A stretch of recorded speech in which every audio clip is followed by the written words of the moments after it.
Joseph de la Capelle, catholique et légitimiste. L'atome, je voulais en parler depuis quelque temps.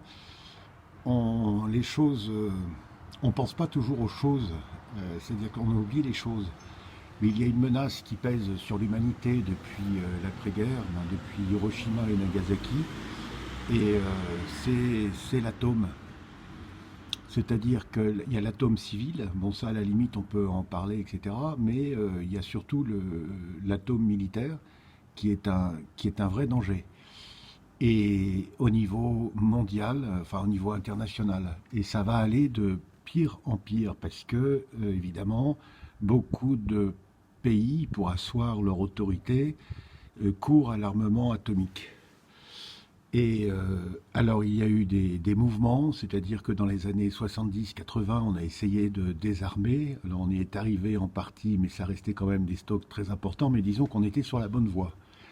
Et puis ensuite, il y a eu l'inénarrable Bush Junior qui a dit non, nous on continue à armer, etc. Donc en fait, la Russie, qui était prête à faire des actions dans ce sens, a été obligée de non seulement de réarmer, mais de perfectionner son appareil nucléaire pour la cause de la menace à la fois des États-Unis et de l'OTAN.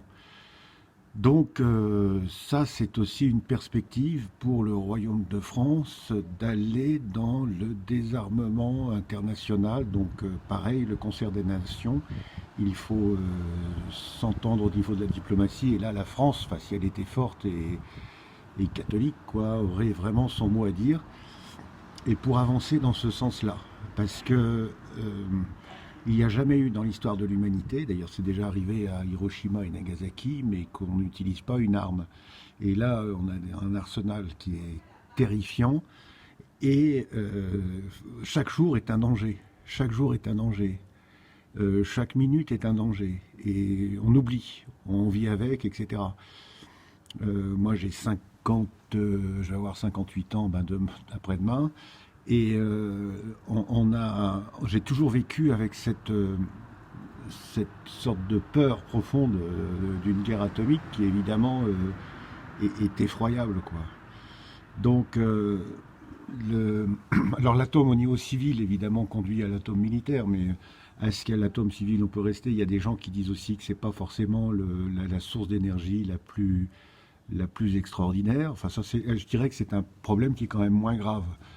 Mais l'atome militaire est quelque chose d'excessivement dangereux et il ne faut pas l'oublier. Il ne faut pas accepter de vivre avec en disant bon bah c'est comme ça, etc. Ça va bien se passer et tout. Non, ça va à un moment, ça va mal se passer parce que et la chose qui est aussi où la France a un grand rôle, enfin la France catholique et royale, c'est l'évangélisation. C'est-à-dire que si on évangélise les gens et si les gens sont sensibles au message du Christ, aimez-vous les uns les autres, plus au niveau métaphysique, c'est-à-dire vivre de la grâce du bon Dieu, plus le bien et le bien et le bon devient important, plus le mal recule. C'est comme ça. Une civilisation où les gens sont cohérents, aussi avec le bon Dieu, ça fait une société beaucoup plus agréable que quand Dieu est éloigné. Et là, effectivement, depuis, on va dire, l'après-guerre, disons qu'en France, voilà, on n'a pas été forcément très actif au niveau de l'évangélisation de la France. À très bientôt, que Dieu vous garde, Sainte Thérèse de l'Enfant Jésus, Sainte Jeanne d'Arc, Saint Padre Pio, priez pour nous, Saint Louis, roi de France, Sainte Clotilde, l'association de l'amitié franco-suisse, Sainte Clotilde, nous, voilà, les gens qui sont sensibles à ça, priez pour nous. Madame Élisabeth, sœur de Louis XVI, priez pour nous. Notre-Dame de France, protégez-nous.